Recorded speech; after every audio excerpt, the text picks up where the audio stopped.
Dear Brew, today I am writing this email to you to report a case that may catch your interest. Not sure if it's worth being on YouTube since it's so violent, disgusting, and out of imagination. The case is about a man beheaded in January 2025, but the footage was revealed and went viral around August 2025. Further details can be found in this Google Drive PDF. With all my heart, I hope you can help us Vietnamese to disclose the case to the worldwide public, to put pressure on Vietnamese police and authority to pursue the case.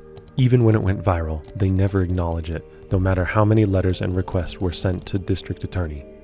We were intrigued, and so hesitantly, we clicked on the link. As one might expect, the contents of the document were horrifying, but we knew that we needed to make a video about it. Not only is it the greatest example of the internet coming together to catch a killer, it is also one of the most blatant government cover-ups we've ever seen. Even though the crime itself is difficult to stomach, we felt that the story of the internet's fight for justice had to be told. We immediately rushed this project into production. But then, one of our incredibly talented writers, Maria, messaged the team with terrible news. "Hi, I seem to have encountered a problem. I cannot access the Google Drive file. This message pops up.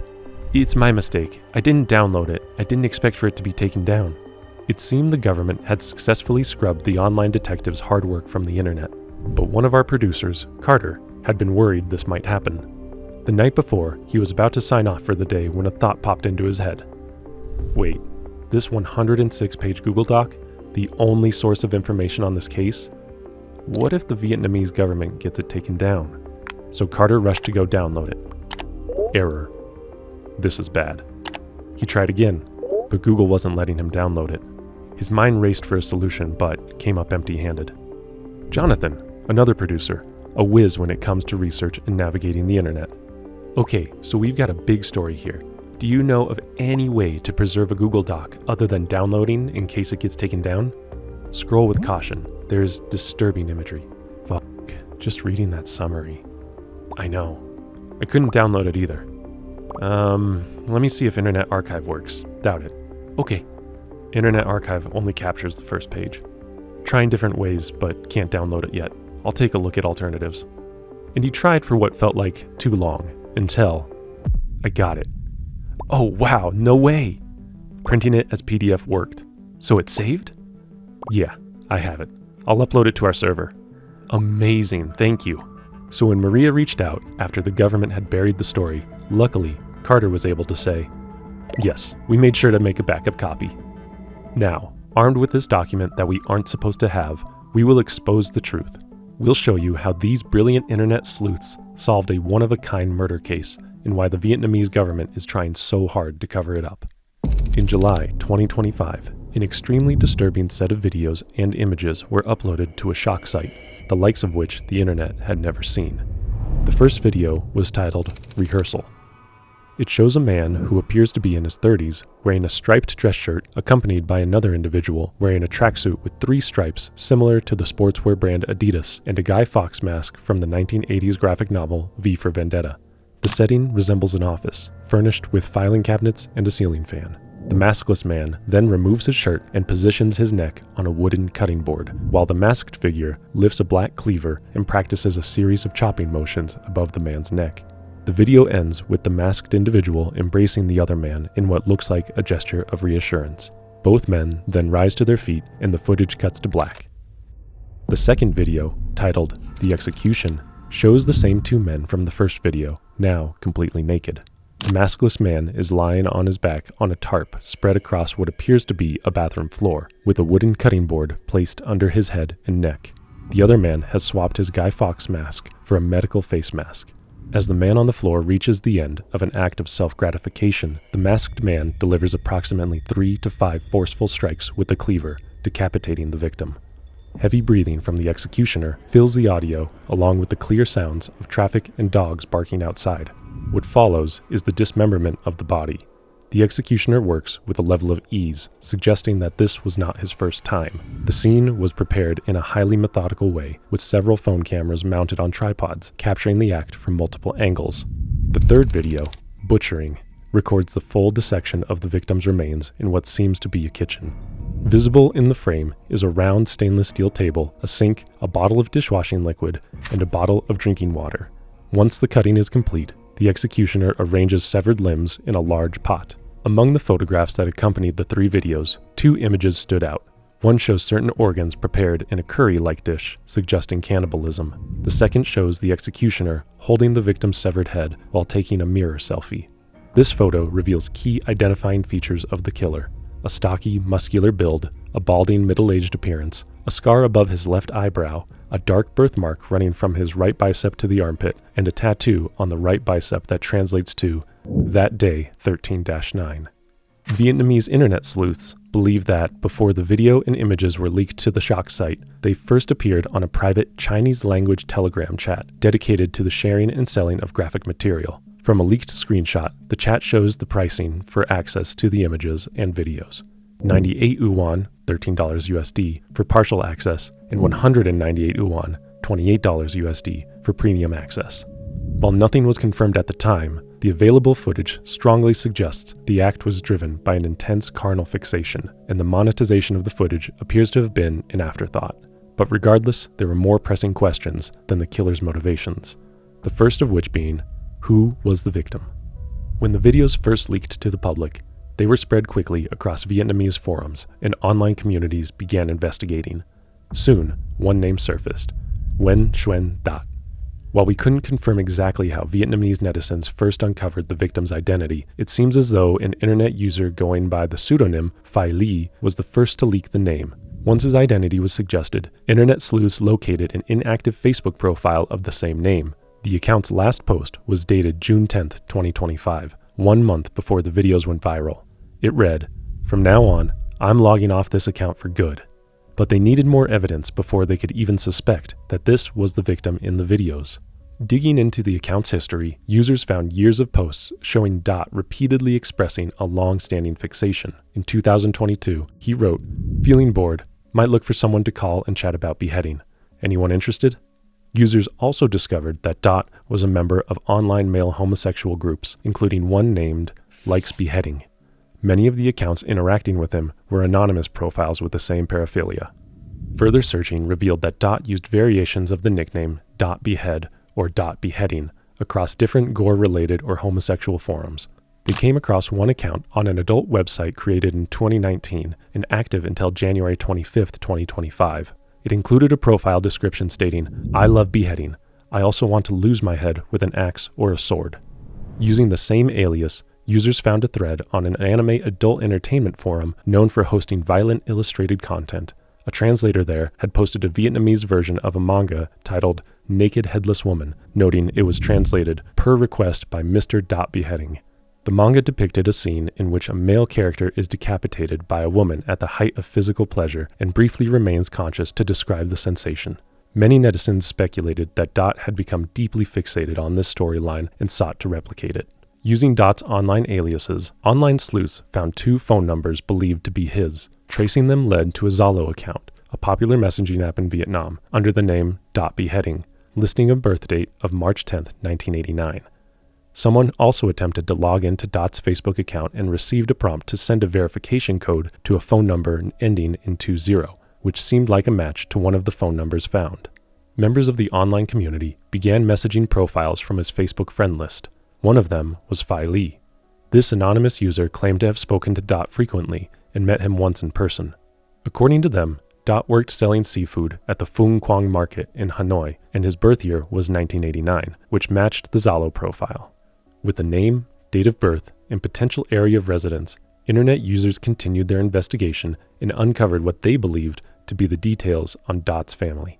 Records of poor Vietnamese families receiving government COVID-19 support linked a Nguyen Xuyen Dat, son of Nguyen Thai Minh, to Hao Dong Tu village, an old address. His listed date of birth, March 10, 1989, matched. Forum users contacted the head of Hao Dong Tu village, who reportedly confirmed that someone named Nguyen Xuyen Dat had left home 4 to 5 years prior and had been missing since. According to this source, the family consisted only of Dot and his mother, who was said to struggle with mental health issues. If this was true, it would explain why no missing person report had been filed after his murder. With Dot tentatively identified, attention shifted to the next major question: where did the killing actually take place? And the earliest clues came directly from the footage itself. A closer review of the butchering video revealed a small but significant detail. When the executioner panned the camera, a plastic water bottle briefly came into view. The label appeared similar to La Vie, a well-known Vietnamese brand. That alone suggested the scene was likely within Vietnam. But netizens raised doubts that it was in Phuong Quang Market, where Dot reportedly had worked, as that area is surrounded by cramped housing. Carrying out something this extreme there would have been extraordinarily risky. Hanoi is densely populated, and it seemed unlikely the executioner would have chosen this area to commit the crime. Another detail in the footage drew attention: a yellow bottle of dishwashing soap with Chinese characters on the label. Vietnamese forum users began comparing household items visible in the footage to everyday products used across Vietnam. Some claimed to recognize them immediately. "I sell household goods, so I know. The kitchen tools in this video are only found in northern Vietnam. I suspect the executioner used this type of stewing pot to boil Dot's bones to destroy evidence. That dishwashing liquid bottle with Chinese characters, 99% is from northern border provinces like Lao Cai, Lang Son, Cao Bang, Mong Khai, Quang Ninh. Taken together, the La Vie bottle, the dish soap, and the kitchen tools, the emerging theory was that the killing happened in a Vietnamese province near the northern border. And if that was true, was the executioner a Vietnamese man living in that region? As speculation about the executioner intensified, the internet sleuths switched focus to piecing together a timeline. But what initially seemed straightforward quickly became not that at all. On Dot's Facebook account, there was a post from January 25th, 2025. 3 hours left until the execution. This date aligned with the final activity recorded on the Dot Beheading Forum account, also January 25th, 2025. The implication seemed clear. This was the day the killing took place. But there was a problem with that theory. As we know, this January 25th post wasn't the last post on Dot's Facebook account. That wouldn't be until months later on June 10th, 2025. From now on, I'm logging off this account for good. If he truly died in January, how was he posting in June? This inconsistency led to one theory proposed by the online community. Dot's execution was on January 25th, 2025, but the executioner kept his phone and continued using it afterward, managing his accounts, reading his messages, and eventually posting the final status on June 10th. This theory gained more traction when the anonymous account Phi Li, Dot's supposed friend, released a screenshot of a chat log with Dot. The message, dated February 25th, 2025, stated simply that Dot had been beheaded. If authentic, the screenshot suggested that their theory was correct, that the killing occurred long before the videos surfaced publicly, and that the killer had access to Dot's accounts following the murder. But it was what Phi Li said next that moved the investigation into entirely new territory. When pressed about what he knew, he claimed he was familiar with the executioner, and even provided a name: Chung. Another friend of Dot later shared their own screenshot of a conversation with him. The timestamp showed 1:18 p.m. on a Monday, though the exact date wasn't visible. Earlier parts of the exchange discussed plans for the beheading, and throughout the messages, the same name appeared again and again: Chung. And it seemed as though this was someone who had agreed to carry out the act, but kept delaying it. Also, the way the friend referenced Chung suggested that they seemed to be known within Dot's social circle. So the sleuths began looking through Dot's Facebook friend list for anyone named Chung. Several profiles fit, and accusations spread quickly. One man in particular became a focus, largely because his profile was public and easy to inspect, even though there was no evidence linking him to the killing. Despite this, his online behavior drew attention. In 2022, he had liked one of Dot's posts about beheading. When the case went viral and users began tying his name to the incident, he quietly removed the like, but screenshots of it were already circulating. He later posted a status denying any knowledge of the incident, yet his responses to strangers before his status were oddly direct. When someone messaged him, "Behead me, sir," he immediately replied, "Where are you? Which part of Hanoi?" His reactions were suspicious, but not evidence. Another account from Dot's friend list was contacted next, an older profile named Hua Choi. For years, long before Dot, this account had posted about wanting death. In a brief message exchange with internet sleuths, Hua Choi claimed to be the executioner, but the confession was shallow. No details, no context, and no follow-up. This only created new questions. Was Hua Choi the Shung mentioned in Dot's messages? Was the real Hua Choi also killed, and the executioner was now operating the account like he did with Dot's? Or was this simply an anonymous troll looking for attention? The uncertainty grew. In the days after the videos spread, Dot's Facebook became flooded with comments, many from users outside of Vietnam who had just discovered the story. Then, in early August, something unexpected happened. The entire account was locked and became inaccessible. This only strengthened one uneasy theory, that the executioner himself had been watching the account, reading every comment, and finally locking it once the pressure became too much. After that, the case went quiet. The discussions thinned out and no clues surfaced. It seemed as though every possible lead had been exhausted, and most people assumed the investigation had reached its endpoint. But then, 2 months later, a sudden development emerged. Before we get to that, let's take a moment to acknowledge the seriousness of this case. It was hard on the entire team to produce this one, but we felt it was important to get the story out. However, when we were initially sent that email with a link to a file, we knew we had to be careful. Any file can harbor viruses, trojans, worms, keyloggers, even malware that can hold your computer for ransom. We need the right tools to keep us safe when doing these videos. That's why we partnered up with NordVPN, the sponsor of this video. Their Threat Protection Pro scanned the file as we downloaded it to make sure it wasn't malicious. Not only that, but our team, along with the online sleuths who investigated this, had to go to potentially unsecured websites, which is why it's so important to have a strong virtual private network like NordVPN, which doesn't track or share what you do online. Without it, if you click the wrong link, hackers could get your IP address or worse. But as you know, you're vulnerable online, even if you're just shopping or gaming. And NordVPN does so much more than just what we've mentioned, which you can learn about when you go to nordvpn.com/brew. Also, that link sends you to an exclusive deal where you can get a 2-year plan with 4 months extra. It can't hurt to try it out. It's risk-free with a 30-day money-back guarantee. It's worth it to keep yourself safe. But let's get back to the online sleuth's search for Dot's killer. From late August to early November 2025, with Dot's Facebook account locked and most online discussions fading out, only a handful of people continued tracking the case. One of them was a Vietnamese YouTube channel called Cannibal, the Curious One. The creator posted several videos attempting to recreate the crime scene using 3D modeling software, but it didn't reignite the case. Then, in the 3rd week of November, everything changed. An anonymous Facebook account appeared in a group dedicated to the case and uploaded a set of chat logs and images that had never been seen before. These screenshots included direct conversations with Dot. The final message from Dot to this anonymous user was sent at 2:40 p.m. on January 25th, 2025. In the message, he said the execution would take place in 3 hours.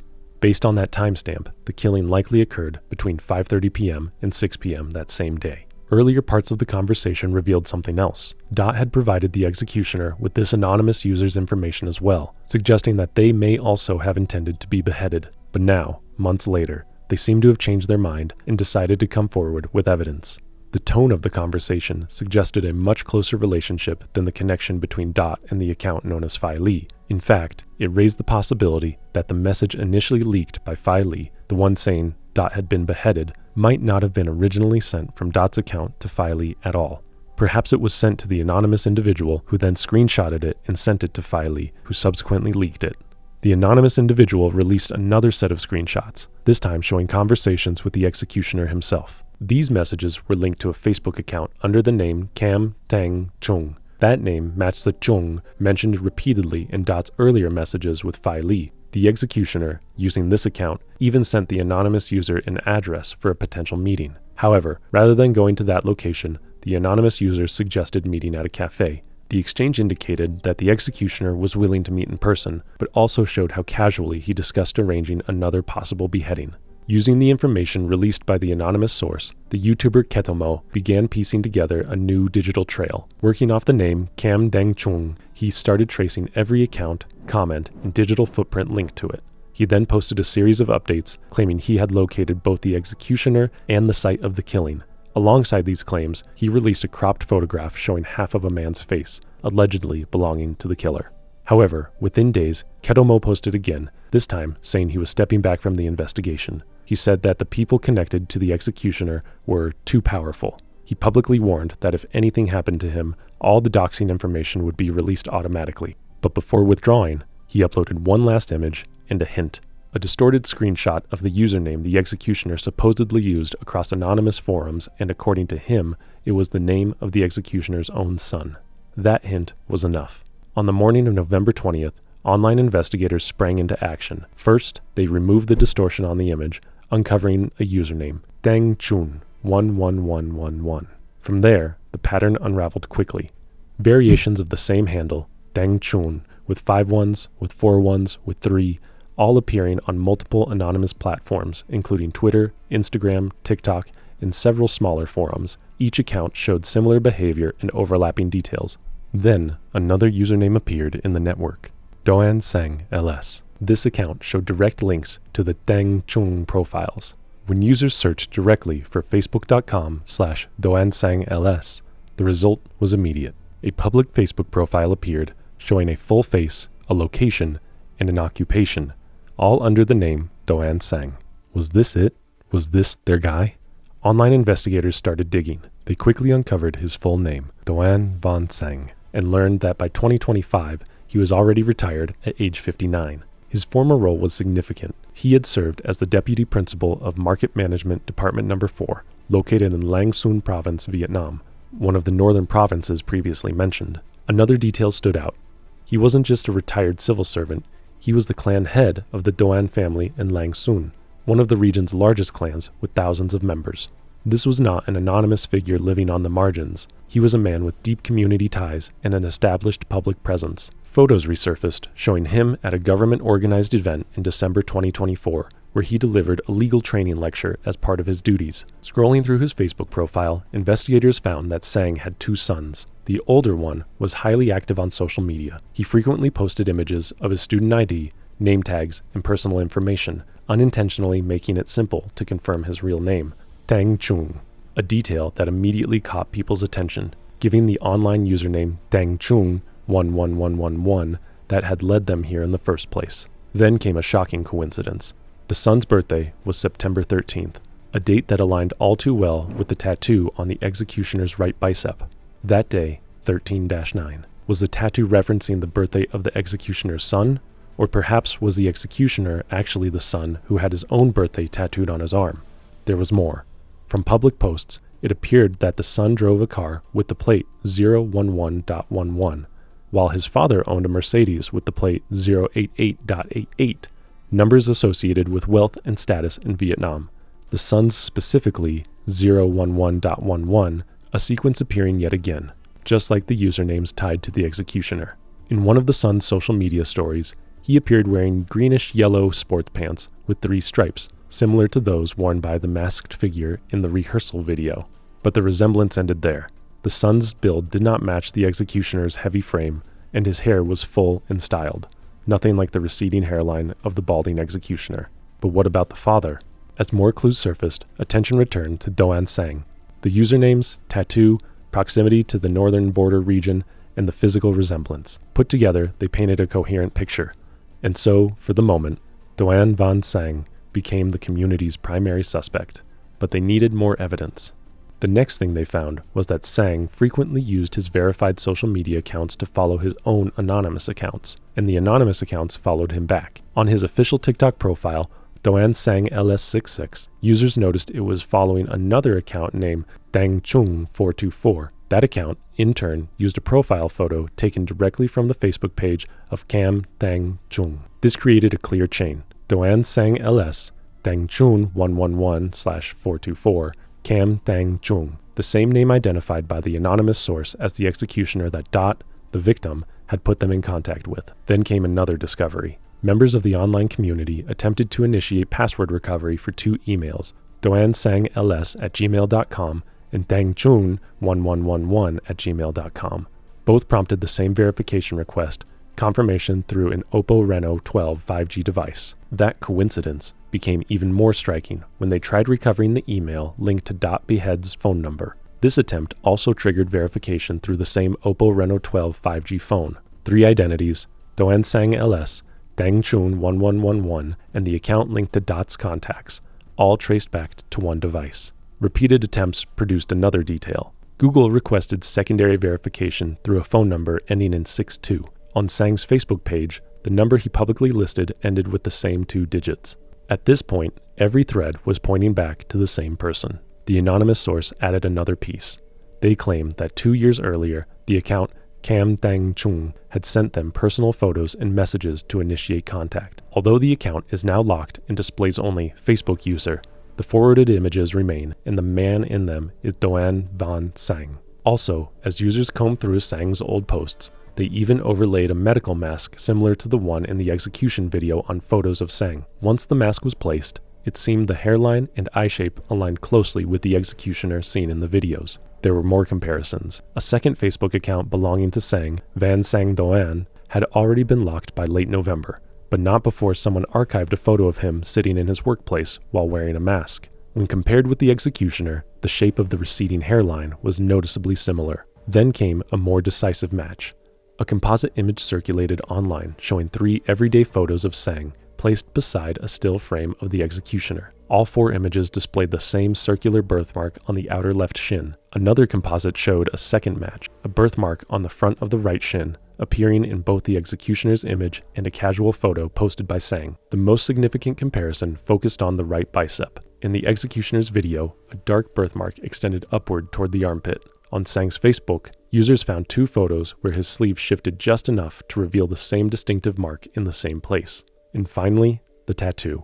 On the executioner's arm, that day 13-9 were clearly visible. A photo on Sang's page showed him with a tattoo in a similar spot. The details of the tattoo were unclear, and it wasn't certain whether the camera had mirrored the orientation, but the positioning was enough to raise suspicion. At this point, the physical markers were piling up, not just similar facial features or clothing, but birthmarks and tattoos with matching locations and digital accounts all tied together and leading to the same cell phone. Each piece alone proved nothing. Together, they formed a profile that was becoming impossible to dismiss, especially once online investigators began comparing the executioner's surroundings to places linked with Doan Van Sang. In one of his TikTok videos, a green wooden door appeared behind him, a door nearly identical to the one visible in the butchering video. Then, another match surfaced. On the official website of the Agency for Domestic Market Surveillance and Development, users found an article featuring a photograph of Sang at work. When the image was enlarged, the background revealed red patterned wall tiles and white counter tiles, the same design seen in the kitchen of the butchering footage. This raised the possibility that the killing took place inside a Market Management Department (MMD) office. Online investigators continued to dig through publicly available MMD reports and images. Offices belonging to teams 1 through 5 often featured green doors and similar interiors. Records show that Sang had previously worked at team number 5, and before retiring in 2025, he served as deputy head of team number 4. Since MMD teams rotate duties, he would have had easy access to multiple office spaces in Lang Soon, including his former team's workplace. Finally, a local resident stepped forward with a critical piece of information. They noted that the address where Kam Dang Chung had arranged to meet the anonymous friend of Dot sits only a short distance from the old team number 5 office. The resident also mentioned that the MMD office was known for keeping aggressive guard dogs, something that aligned with the frequent sound of barking in the videos. As online investigators examined the videos more closely, they realized that the rehearsal clip and the butchering video may have been filmed in different locations. The first real breakthrough came when users cross-referenced the rehearsal video with footage that Sang had posted on his verified TikTok account. Several background details lined up with near-perfect precision: the same plastic plant, the same pair of cabinet knobs, the same uneven gap between 2 cupboards, and even a fan with distinctive blue blades. If this TikTok and the rehearsal video shared a location, then the next question became obvious. Where was Sang standing when he filmed his TikTok? When viewers matched Sang's TikTok frame by frame against Google Street View images of the Team Number 3 office, the similarities were overwhelming. The same white door, the same red brick pillars, the same decorative framework under the roofline. Even the same climbing vines and the distant red tile roof appeared in both clips. This suggested a cleaner timeline. Dot met the suspect at the Team Number 3 office for the rehearsal, then was brought to another site for the butchering video. The final question was the location of the execution video. It showed almost nothing beyond the interior of a small bathroom. But investigators reasoned that the killer was unlikely to move a decapitated body to a second location just to process the remains. If the butchering happened at Team Number 5, then the beheading almost certainly happened there as well. But a question remained: why commit such a horrible act at a government office? To understand that, it helps to look at the timing and the suspect's position. He occupied a senior position within the MMD, which meant unrestricted access to the building and its facilities. And the date believed to be the day of Dot's death, January 25th, coincided with the 26th day of the final lunar month and the first day of the Lunar New Year holiday. During this holiday, government offices are vacant because people take 7 to 10 days off to return to their hometowns and visit family. And inside the office, the suspect would have had access to everything he needed: a kitchen fully supplied with cookware, a furnace-like incinerator used for destroying confiscated goods, but capable of eliminating other material if someone intended to do so. As the internet became more and more certain of the killer's identity, the pressure mounted. By the evening of November 20th, after months of silence, online activity around the case surged, and the accounts belonging to Duan Van Sang and his son, Dang Chun, began behaving erratically. Both accounts suddenly entered a Facebook group dedicated to tracking the case and started posting directly into the discussion. From Sang's account, a disturbing message appeared. "I am the executioner. Who can catch me? Let me tell you straight.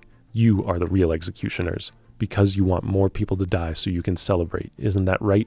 I lived 60 years in this world. I'm no longer afraid of death." He escalated further by saying, "Who exposed me? Show yourself." And, "Anyone who wants to meet me is invited to my house." It was a bizarre shift in tone, aggressive and almost taunting. But why would someone already under suspicion post messages that only deepened the suspicions around him? What would drive a man to taunt the very public trying to bring him to justice? Later, Sang tried to downplay his presence in the group, commenting he had only just found out about it because people tagged him.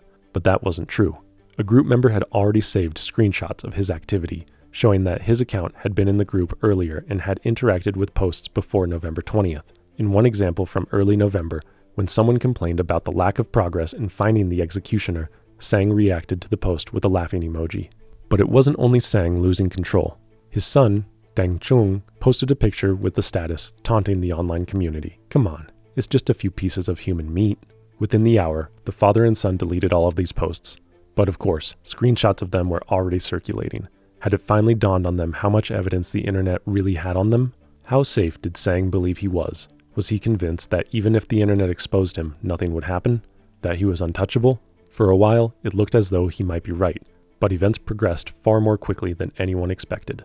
All of the information you've just heard was assembled by members of the Vietnamese Facebook group Onset, a community that has taken it upon themselves to document what authorities refused to acknowledge. On November 23rd, after weeks of collecting images, posts, chat logs, and geolocation clues, the group compiled their findings into an 88-page report on Google Drive and released it to the public. 4 days later, on November 27th, they released an expanded English-translated version, a 106-page file laying out every step of the investigation. As we began digging deeper into the case, the situation in Vietnam started shifting, fast. On November 28th, the Tien Hung Commune Police issued an urgent public notice. The warning addressed a document circulating online, referring to the community's original 88-page Vietnamese investigation file. According to police, malicious individuals are deliberately amplifying information, inciting violence, and causing extremely harmful psychological effects on viewers. They went as far as to insinuate that the 88-page document contained pre-installed malware that steals accounts, steals money, and commits fraud. Citizens were ordered not to share such content under any circumstances, and if they did, they would be breaking the law. Anyone who received the file was instructed to delete it immediately and quietly report the sender. The public was also instructed to only receive information from official sources and to report accounts or pages spreading fake news to help maintain a healthy online environment and assist police in detecting and preventing the spread of misinformation. Within hours, state newspapers echoed the same warning. Some Vietnamese content creators even amplified it themselves, urging their viewers to avoid the document at all costs. A graphic poster spread online claiming that anyone who clicked the file risked losing control of their social media accounts, having their data stolen, their devices encrypted for ransomware, or being used to scam friends and family. The message was clear. Authorities did not want the public accessing the community's investigation. On Reddit, a user named LeastCarpenter8750 described what came next. Old posts disappearing, accounts wiped without explanation, and state newspapers threatening that anyone sharing the document's link could face fines up to 5 million dong. Inside the Onset group, the same message circulated: stop sharing the files or risk consequences.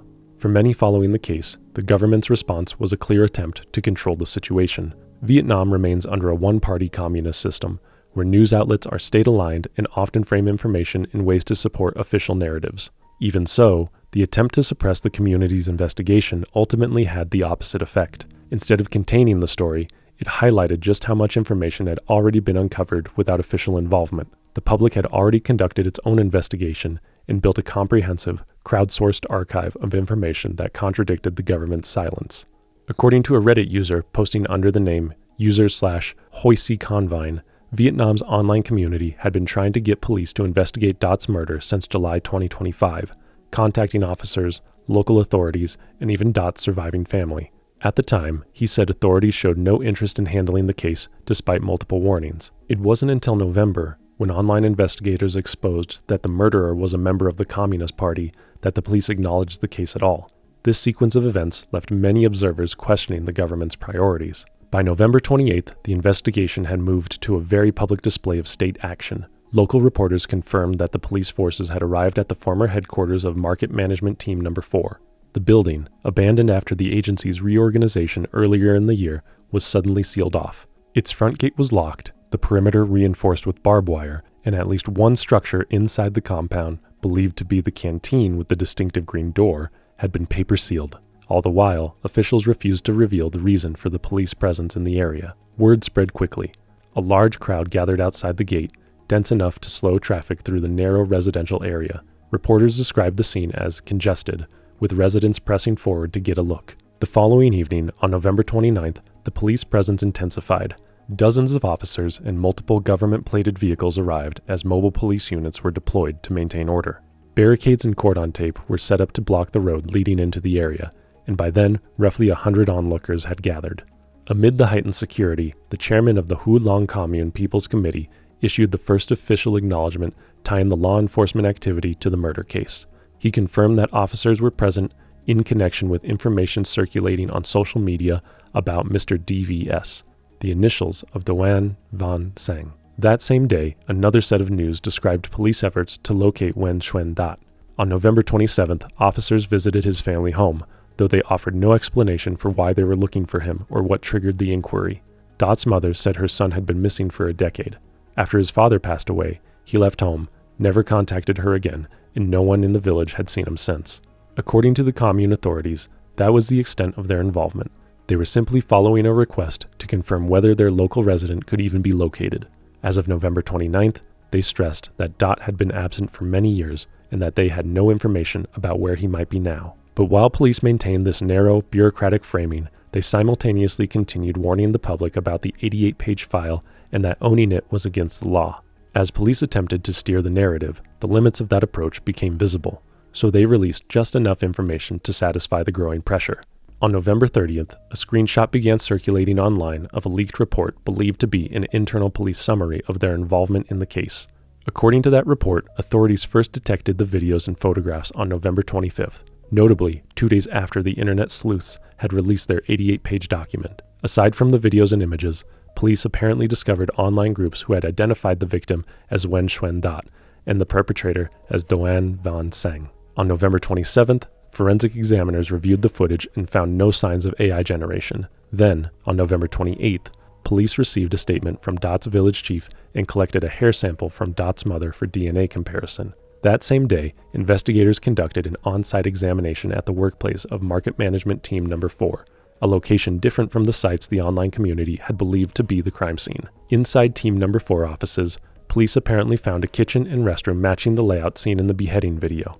Beneath the sinks and inside the drains, they recovered 3 suspected human teeth and multiple bone fragments. All were sent for forensic analysis. Later that day, police searched Sang's residence and seized 2 jackets resembling the one worn in the footage prior to the killing, along with a heater identical to the one visible in the earlier portion of the beheading video. Investigators also recovered Dot's phone from Sang's sister. She reportedly told police Sang had given it to her. The leaked report also stated that during initial questioning by police, Sang confessed. He allegedly told investigators he met Dot online around 2020 through a website dedicated to extreme content involving people seeking staged deaths. Dot repeatedly expressed his wish to be beheaded and even offered money to rent a location for it. By mid-2024, Sang agreed to carry out Dot's request. On January 25, 2025, he called Dot to the MMD Team No. 4 office, where Dot arrived with 2 knives. That evening, Sang killed him, dismembering the body, boiled portions to delay composition, smashed the bones, and distributed the remains into roughly 10 bags. Some, he said, he fed to his dogs. The rest he discarded across temporary garbage sites. 2 days later, he claimed to have thrown the knives onto a tow truck parked along the roadside. A Reddit user, user/HoiseyConvene, claimed the leaked document wasn't an accident at all. He said that authorities themselves released it, not to inform the public, but to quiet them. In his words, the leak was meant to show that the police had taken action while carefully suppressing every other detail of the investigation. Police did not confirm whether the leaked screenshots came from inside the department, although they did not dispute it either. 3 days later, the government released its first official statement. On December 3, 2025, the Ministry of Public Security published an official statement. The article included a single photograph, Doan Van Sang, in handcuffs, between two officers. The ministry confirmed what the internet community had been reporting for months, that Sang had murdered Nguyen Xuan Dat, and after the killing, attempted to erase every trace of the crime through cleaning, disposal, and general destruction of evidence. According to the document, investigators issued a decision to prosecute and an arrest warrant for Sang on November 29, 2025, on charges of murder. But even as they confirmed the suspect and the crime, the ministry maintained one part of an earlier narrative. The community-circulated case file, they said, was still harmful, still dangerous, still not to be shared. This case is only now beginning to gain international recognition, but beneath the surface, it is far more complicated than it first appears. Nguyen Xuan Dat was a deeply vulnerable man in need of help, and somewhere along the way, the system failed him. And that same system then seemed ready to protect the man who killed him. Without the relentless work of Vietnam's online community, it is unclear when, or even if, Doan Van Sang would ever have been brought to justice. Despite repeated warnings and threats, Vietnamese netizens refused to be silenced. Even now, they continue to investigate the remaining unanswered questions of this case, such as, had Sang claimed other victims besides Dot? And did Sang act alone in Dot's murder? Their plea for help, to bring this case to the attention of the outside world, has done more than expose a horrific crime. It has revealed how the people of Vietnam are forced to fight not only for truth, but for their right to speak it. However, we would be naive to think that this is a problem isolated to just one country. There have always been those in wealth and power who suppress information and skew narratives to their advantage, so we must be critical of what we are told before accepting it as fact. After all, there is always more than one side to any story, and the truth is out there. Sometimes it just takes some digging to find it. Thank you for watching. If you'd like to support the work that went into this video, please consider hitting the like button and subscribing to our channel. It's the best thing you can do to help us keep making videos like this one about a psychopath who made an evil invention to keep his buried victim alive. And thanks to NordVPN for sponsoring this video. Go to nordvpn.com/brew to get the exclusive deal of a 2-year plan with 4 months extra.